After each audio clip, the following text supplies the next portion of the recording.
In the living room, the voice clock sang, "Tick-tock, 7 o'clock, time to get up, 7 o'clock," as if it were afraid that nobody would. The morning house lay empty. The clock ticked on, repeating and repeating its sounds into the emptiness.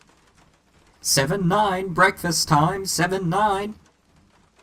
In the kitchen, the breakfast stove gave a hissing sigh, and ejected from its warm interior 8 pieces of perfectly browned toast, 8 eggs, sunny side up, 16 slices of bacon, 2 coffees, and 2 cool glasses of milk.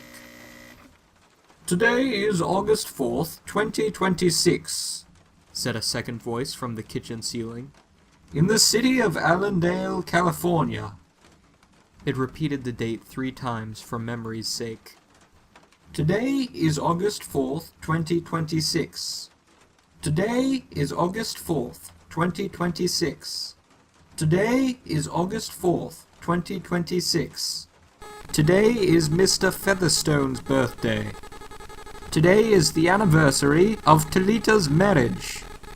Insurance is payable, as are the water, gas, and light bills." Somewhere in the walls, relays clicked, memory tapes glided under electric eyes. 8-1, tick-tock, 8-1 o'clock, off to school, off to work, run, run, 8-1. But no doors slammed. No carpets took the soft tread of rubber heels. It was raining outside. The weather box on the front door sang quietly, "Rain, rain, go away, robbers' raincoats for today."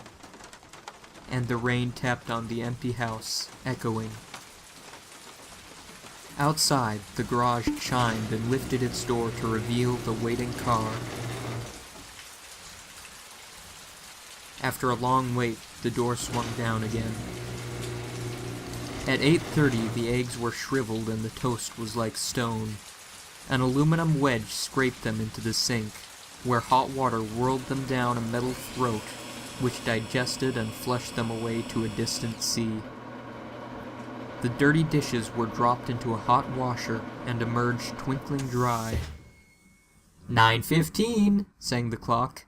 "Time to clean." Out of warrens in the wall, tiny robot mice darted. The rooms were acrawl with the small cleaning animals, all rubber and metal. They thudded against chairs, whirling their mustached runners, kneading their rug nap, sucking gently at hidden dust. Then, like mysterious invaders, they popped into their burrows. Their pink electric eyes faded. The house was clean. 10 o'clock! The sun came out from behind the rain. The house stood alone in a city of rubble and ashes. This was the one house left standing. At night, the ruined city gave off a radioactive glow which could be seen from miles. 10:15! The garden sprinklers whirled up in golden founts, filling the soft morning air with scatterings of brightness. The water pelted window panes, running down the charred west side where the house had been burned evenly free of its white paint. The entire west face of the house was black, save for 5 places. Here the silhouette and paint of a man mowing a lawn. Here, as in a photograph, a woman bent to pick flowers. Still farther over, their images burned on wood in one titanic instant. A small boy, hands flung into the air. Higher up, the image of a thrown ball, and opposite him, a girl, hands raised to catch a ball which never came down. The 5 spots of paint, the man, the woman, the children, the ball, remained. The rest was a thin, charcoal layer. The gentle sprinkler rain filled the garden with falling light. Until this day, how well the house had kept its peace. How carefully it had inquired, "Who goes there? What's the password?" And getting no answer from lonely foxes and whining cats, it had shut up its windows and drawn shades in an old maidenly preoccupation with self-protection which bordered on a mechanical paranoia. It quivered at each sound the house did. If a sparrow brushed a window, the shade snapped up. The bird, startled, flew off. No, not even a bird must touch the house. The house was an altar with 10,000 attendants, big, small, servicing, attending in choirs. But the gods had gone away, and the ritual of the religion continued senselessly, uselessly. 12 noon! A dog whined, shivering on the front porch. The front door recognized the dog voice and opened. The dog, once huge and fleshy, but now gone to bone and covered with sores, moved in and through the house, tracking mud. Behind it whirred angry mice, angry at having to pick up mud, angry at inconvenience. For not a leaf fragment blew under the door, but what the wall panels flipped open and the copper scrap rats flashed swiftly out. The offending dust, hair, or paper, seized in miniature steel jaws, was raced back to the burrows. There, down the tubes which fed into the cellar, it was dropped into the sighing vent of an incinerator which sat like evil Baal in a dark corner. The dog ran upstairs, hysterically yelping to each door, at last realizing, as the house realized, that only silence was here. It sniffed the air and scratched the kitchen door.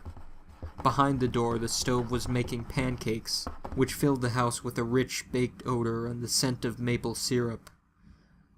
The dog frothed at the mouth, lying at the door, sniffing, its eyes turned to fire.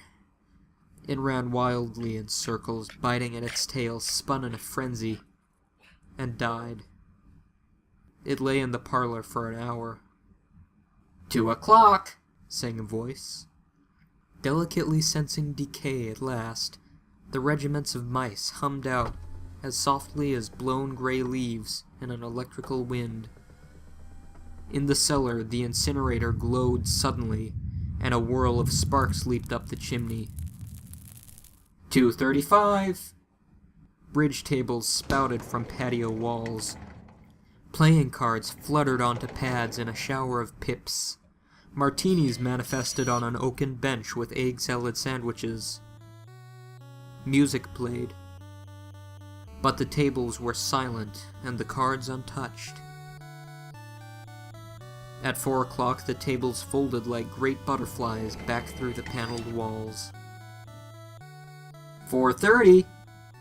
The nursery walls glowed. Animals took shape. Yellow giraffes, blue lions, pink antelopes, lilac panthers cavorting in crystal substance. The walls were glass. They looked out upon color and fantasy. Hidden films docked through well-oiled sprockets, and the walls lived. The nursery floor was woven to resemble a crisp cereal meadow. Over this ran aluminum roaches and iron crickets, and in the hot, still air, butterflies of delicate red tissue wavered among the sharp aroma of animal spores. There was the sound of a great matted yellow hive of bees within a dark bellows, the lazy bumble of a purring lion, and there was a patter of okapi feet, and the murmur of a fresh jungle rain, like other hoofs, falling upon the summer-starched grass. Now the walls dissolved into distances of parched weed, mile on mile, and warm, endless sky. The animals drew away into thorn breaks and water holes. It was the children's hour. 5 o'clock! The bath filled with clear, hot water. 6, 7, 8 o'clock! The dinner dishes manipulated like magic tricks, and in the study a click. In the metal stand opposite the hearth, where a fire now blazed up warmly, a cigar popped out, half an inch of soft gray ash on it, smoking, waiting. 9 o'clock! The beds warmed their hidden circuits, for nights were cool here. 9:05! A voice spoke from the study ceiling. Mrs. McClellan, which poem would you like this evening? The house was silent.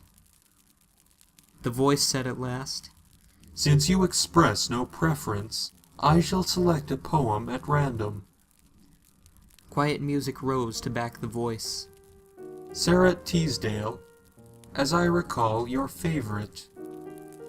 There will come soft rains and the smell of the ground, and swallows circling with their shimmering sound, and frogs in the pools singing at night, and wild plum trees in tremulous white. Robins will wear their feathery fire, whistling their whims on a low fence wire. And not one will know of the war, not one will care at last when it is done. Not one would mind, neither bird nor tree, if mankind perished utterly. And spring herself, when she woke at dawn, would scarcely know that we were gone. The fire burned on the stone hearth, and the cigar fell away into a mound of quiet ash on its tray. The empty chairs faced each other between the silent walls, and the music played. At 10 o'clock, the house began to die. The wind blew. A failing tree bough crashed through the kitchen window. Cleaning solvent bottle shattered over the stove. The room was ablaze in an instant. Fire! Screamed a voice.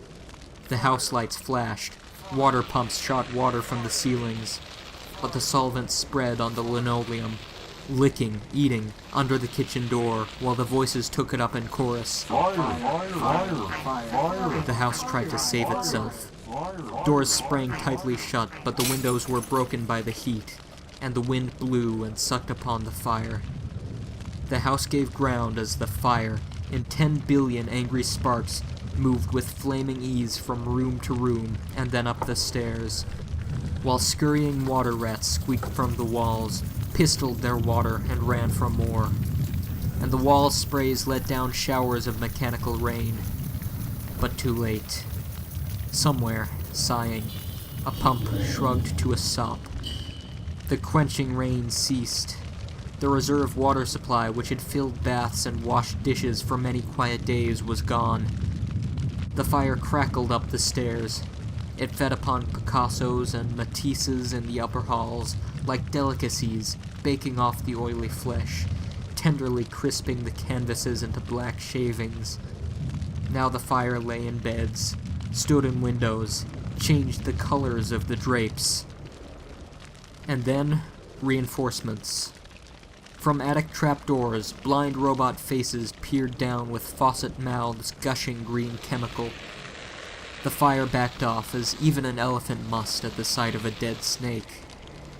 Now there were 20 snakes whipping over the floor, killing the fire with a clear, cold venom of green froth. But the fire was clever. It had sent flames outside the house, up through the attic to the pumps there. An explosion! The attic brain which directed the pumps was shattered into bronze shrapnel on the beams. The fire rushed back into every closet and felt of the clothes hung there. The house shuddered, oak bone on bone, its bared skeleton cringing from the heat, its wire, its nerves revealed as if a surgeon had torn the skin off to let the red veins and capillaries quiver in the scalded air. Help! Help! Fire! Help! Run! Run! Help! Heat snapped mirrors like the brittle winter ice, and the voices wailed, Fire! Fire! Run! Run! like a tragic nursery rhyme. A dozen voices, high, low, like children dying in a forest. Alone. Alone.